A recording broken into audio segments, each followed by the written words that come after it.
এই ভিডিওটা মূলত আওয়ামী লীগ, ছাত্রলীগের মানে আমাদের পক্ষে যে মানুষগুলো রয়েছেন তাদের উদ্দেশ্যে বানাচ্ছি। সেটা হচ্ছে গিয়ে আওয়ামী লীগের ভিতরে গুপ্ত বা বিভিন্ন ইস্যু নিয়ে কথা হয় বারবার। তো এই কারণেই অনেক সময় মনে হয় যে কিছু তথ্য দেই আপনাদেরকে।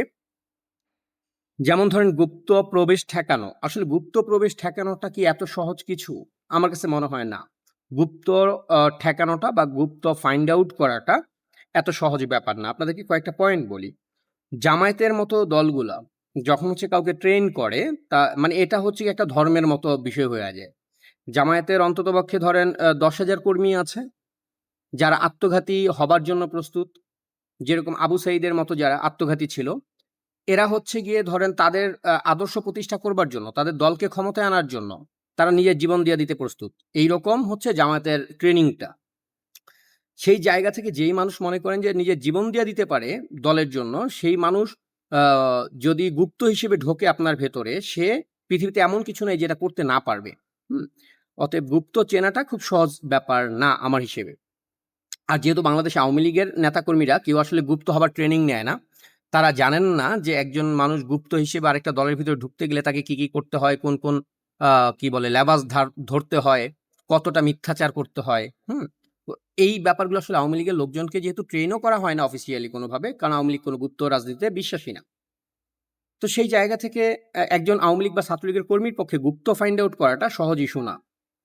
যেমন আ ধরেন জামায়াতের ধরেন এই যে ঢাকায় যে বিভিন্ন মিছিলগুলো থেকে বা বিভিন্ন জেলায় মিছিলগুলো থেকে বিভিন্ন কর্মীরা গ্রেপ্তার হচ্ছে প্রস্তুতিকালীন সময় বা বিভিন্ন সময়।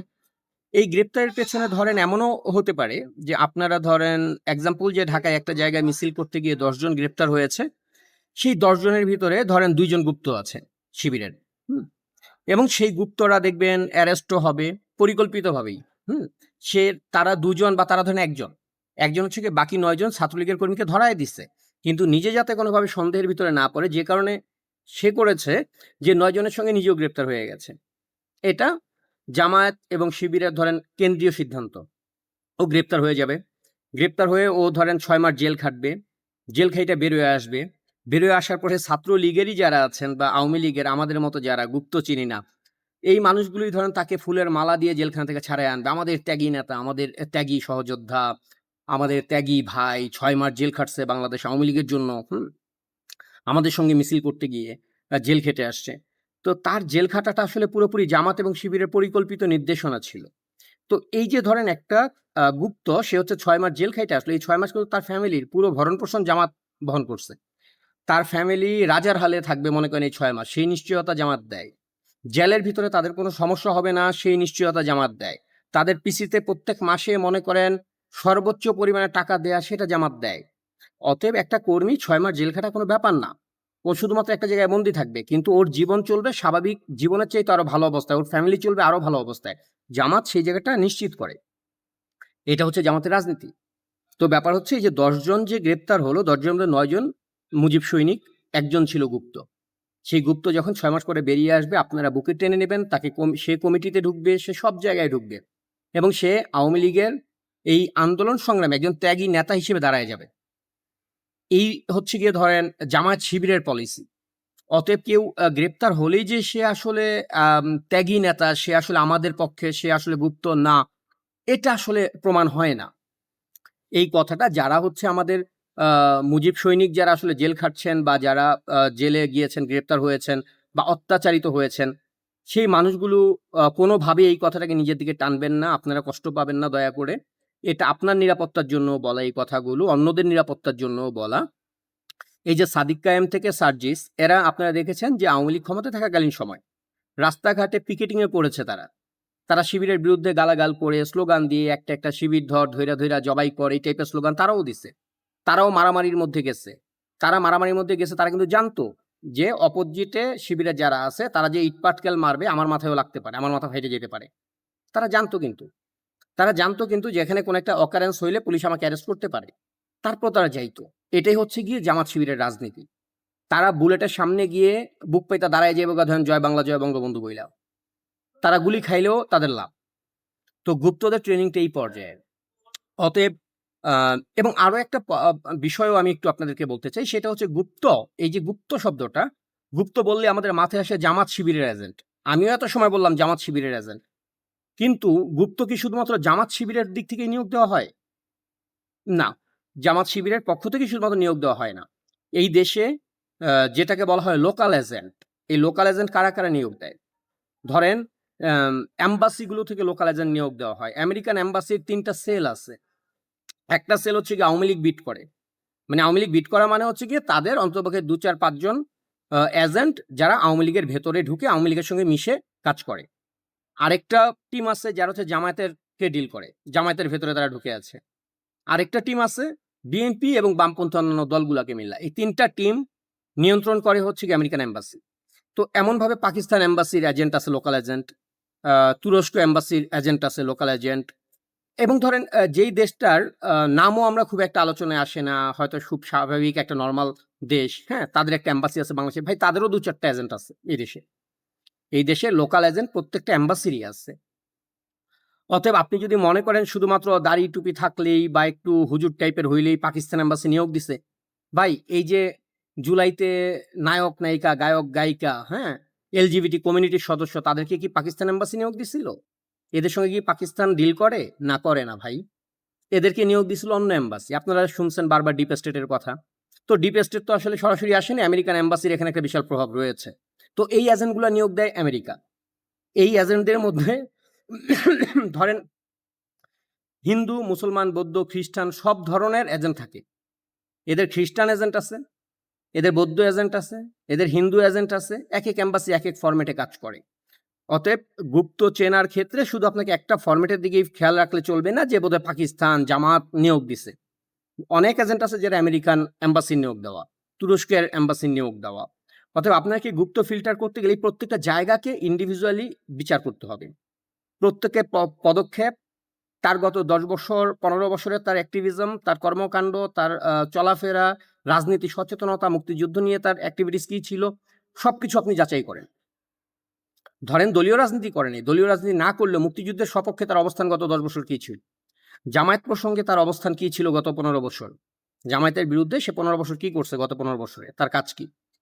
এগুলোকে একটু যাচাই করেন। শুধুমাত্র দলীয় কর্মী হওয়া কিংবা দলীয় কর্মী না হওয়া, এই জায়গাটাতে বিচার করার সময় আসলে আমাদের এখন আর নাই। কারণ এখন এমন একটা ক্রান্তিকাল যে কেউ যেকোনো সেক্টর থেকে এসে জয় বাংলা, জয় বঙ্গবন্ধু বললে তাকে আমরা আমাদের লোক হিসেবে মেনে নিচ্ছি। তাকে আমরা আমার ঘরের লোক হিসেবে সম্মান দিচ্ছি। কিন্তু এই ফাঁকে ৫ তারিখের পরে অনেককে দেখবেন যারা সারা জীবনে কোনদিন রাজনীতি নিয়ে কথা বলেনি। মুক্তিযুদ্ধ নিয়ে তাদের একটা পোস্ট নেই জীবনে কোনোদিন। রাস্তায় কোনোদিন দেশের কোনো বিষয়ে তারা একটা মিছিলে নামেনি। কিন্তু ৫ তারিখের পর হঠাৎ করে এসে তারা মনে হলো যে তাদের এখন আওয়ামী লীগকে রক্ষা করতে হবে। যেই মানুষ সারা জীবন রাজনীতির আশেপাশে ছিল না, সেও এসে আওয়ামী লীগে হঠাৎ করে দেখবেন আওয়ামী লীগার হয়ে গেল। সে এসে আওয়ামী লীগের একদম টপ লেভেল পর্যন্ত পৌঁছাবার চেষ্টা করছে। এই পুরো বিষয়গুলোকে একটু নোটিস করেন যে কেন আসলে? একটা মানুষ রাজনীতি সচেতন তো হতে হবে। সে রাজনীতি সচেতনই ছিল না কোনো কালে। মুক্তিযুদ্ধ নিয়ে তার কোনো রকম মাথা ব্যথা ছিল না। জামায়াতের ব্যাপারে সে কোনদিন একটা নেগেটিভ মন্তব্যও করে নাই।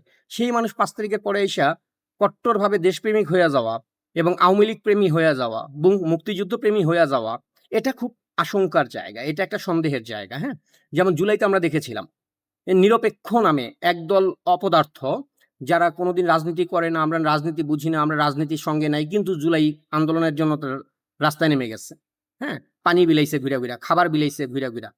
তারপর তো অন্তত বুঝছেন আপনারা যে এরা মানে কোথাও না কোথাও থেকে পেইড হয়ে এজেন্ট হিসেবে এই দেশটাকে ধ্বংস করছে। তো ৫ তারিখের পরে বাংলাদেশে আওয়ামী লীগের ভিতরে এরকম এজেন্ট ঢুকানো হইছে।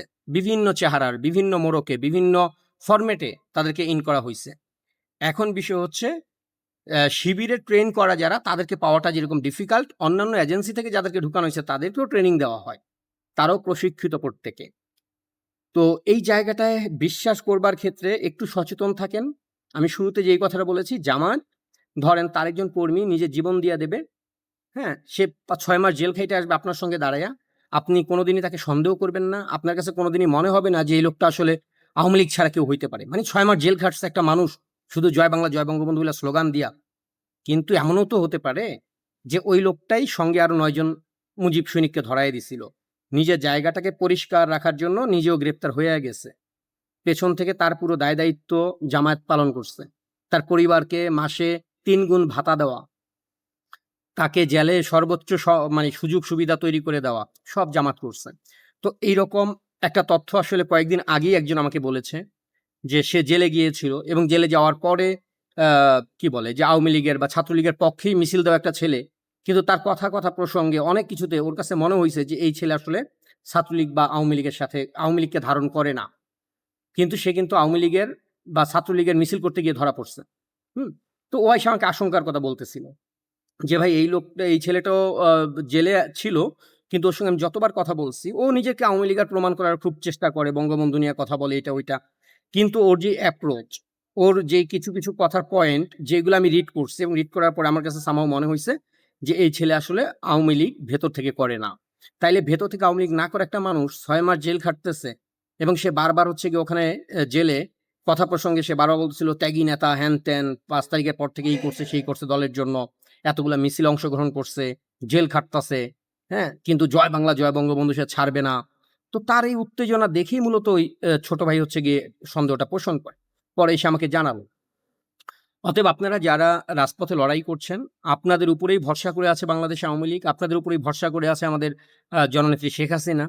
আপনাদের হাত ধরেই বাংলাদেশে আওয়ামী লীগকে ফিরতে হবে। তো আপনাদের নিরাপত্তা আসলে এই নিরাপত্তাটা নিয়ে ভাবাটা আমাদের সবারই দায়িত্ব আসলে। যেমন আমি দেশের বাইরে রয়েছি ভাই, যতটুকু পারি আমার সাধ্য অনুযায়ী করতেছি। কিন্তু আমার ধরেন ১০০ লাইভ করা বা ১০০ এরকম ভিডিও কনটেন্ট বানানোর চাইতে গুরুত্বপূর্ণ আপনার দেয়া মিছিলে একটা স্লোগান। অতএব আপনি আমাদের কাছে সবচেয়ে বেশি মূল্যবান। আপনার নিরাপত্তা বিঘ্নিত হয় এরকম কোনো কিছুই আমরা প্রত্যাশা করি না। সেই জায়গা থেকে আপনার চারপাশে যারা রয়েছে তাদের দিকে একটু খেয়াল করুন। এজেন্টদেরকে ফাইন্ড আউট করুন। ফাইন্ড আউট করুন বিভিন্ন এজেন্সি থেকে কাদেরকে নিয়োগ দেওয়া হয়েছে এবং নিয়োগ দেওয়া হয়েছে জামাত শিবির থেকে। অতএব কাউকে যাচাই-বাছাই করতে গেলে অন্ততপক্ষে তার গত বা ১০-১৫ বছরের অ্যাক্টিভিজমটা দেখেন। দলীয় রাজনীতি করুক বা না করুক, ১০-১৫ বছরেরটা দেখেন। তাহলে কিছু একটা ধারণা পেয়ে যাবেন। বা গত ৫-৭ বছরেরটা দেখেন। তারপরে সেগুলোকে বিশ্লেষণ করেন। নিজের বুদ্ধি দিয়ে সেগুলোকে হিসেব মেলান। যে এই কথাটা বলেছে, এই কথাটার মিনিং এটা, এটা এইদিকে যায় বা ও কিভাবে ডিল করতেছে আওয়ামী লীগের সঙ্গে। একটুখানি মাথায় রাখেন। কারণ এই লড়াইটা আমাদের খুব কঠিন এবং আমাদের শত্রুপক্ষ জানে বাংলাদেশ আওয়ামী লীগ এবং ছাত্রলীগ বা অন্য অঙ্গ সংগঠনগুলার যুবলীগের শক্তি কতটা। অতএব তারা এখন পর্যন্ত আওয়ামী লীগকে নিরাপদ মনে করতেছে, আওয়ামী লীগকে ছেড়ে দিয়েছে পুরোপুরি উন্মুক্তভাবে, এটা বিশ্বাস করবেন না। আওয়ামী লীগের ভেতরে, ছাত্রলীগের ভেতরে এখনো প্রচুর পরিমাণ শিবিরের কর্মী রয়েছে, যেটা আমি বারবার বলি। যে ওদের যদি ১০০ জন থেকে থাকে ৫ তারিখের আগে বাংলাদেশ আওয়ামী লীগের ভেতরে, তার মধ্যে সর্বোচ্চ ওরা ৩০% কে প্রকাশ্যে এনেছে, প্রকাশ্যে রাজনীতি করবার জন্য। এখন পর্যন্ত ৭০% রয়েছে আওয়ামী লীগ, ছাত্রলীগের ভেতরে এবং তারা প্রয়োজনে জীবন দিয়ে দেবে। ধরেন আপনার সামনে যদি কোনো একটা গুপ্তকে কেউ পিটাইতে থাকে যে, "তোরে পিটাইতে মাইরা ফালামু, তুই স্বীকার কর যে তুই আওয়ামী লীগ করস না।" সেই গুপ্ত ওর নেতৃত্ব মানে জামাত বা ধরেন যার এজেন্সির কাজ করে হয়, সেই এজেন্সির নির্দেশ ছাড়া ও মুখ খুলবে না। ও প্রয়োজনে মরে যাবে। মাইর খাইতে আপনার সামনে বইসা জয় বাংলা, জয় বঙ্গবন্ধু বলতে মরে যাবে। এটাই হচ্ছে পলিসি ওদের। অতএব এই লড়াইটা আমাদের জন্য খুব কঠিন আসলে।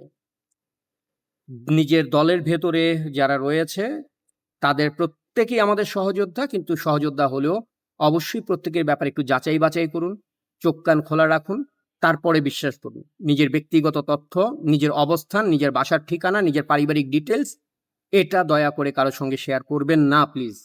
আপনার জীবন কোনোভাবে ঝুঁকিতে পড়ুক এটা আমরা কেউ প্রত্যাশা করি না। এবং টেলিগ্রাম গ্রুপ থেকে শুরু করে ফেসবুক গ্রুপ, হোয়াটসঅ্যাপ গ্রুপ যেগুলো রয়েছে সেখানেও গ্রুপে অন্তত ব্যক্তিগত তথ্য দেবেন না কোনো। আপনার বাসা কোথায়, আপনি কোথা থেকে আসছেন বা কোথায় কোন প্রোগ্রামে কোথা থেকে গিয়ে জয়েন করবেন, ন্যূনতম কোনো তথ্য মানে এরকম পাবলিক গ্রুপে দেবেন না। যেই মানুষটাকে আপনি দীর্ঘকাল ধরে চেনেন, যেই মানুষটার উপর আপনার শতভাগ আস্থা রয়েছে তার সঙ্গে শেয়ার করেন প্রয়োজনে। কিন্তু গ্রুপগুলোতে নিজের ব্যক্তিগত কোনো তথ্য দেবেন না, সেটা আপনার কাছে আমার অনুরোধ। এবং অনুরোধ আপনার পাশের যে কি বলে মুজিব সৈনিক রয়েছে যাকে আপনি বিশ্বাস করেন তার কাছে এই তথ্যগুলো একটু ছড়িয়ে দিন। তাকেও একটু বোঝান যে এই পয়েন্টগুলো যাতে তিনি মাথায় রাখেন। কারণ এই লড়াইটা আমাদের সবার। আপনি বাঁচলে বাংলাদেশ বাঁচবে, আপনি বাঁচলে বাংলাদেশে আওয়ামী লীগ বাঁচবে। আপনি যদি বাঁচেন তাহলেই আমাদের দেশনেত্রী শেখ হাসিনা খুব দ্রুত দেশে ফিরতে পারবেন, এই বাংলাদেশটার হাল ধরতে পারবেন। অতএব নিজে নিরাপদ থাকুন, আপনার সহযোদ্ধাকে নিরাপদ রাখুন। ধন্যবাদ সবাইকে।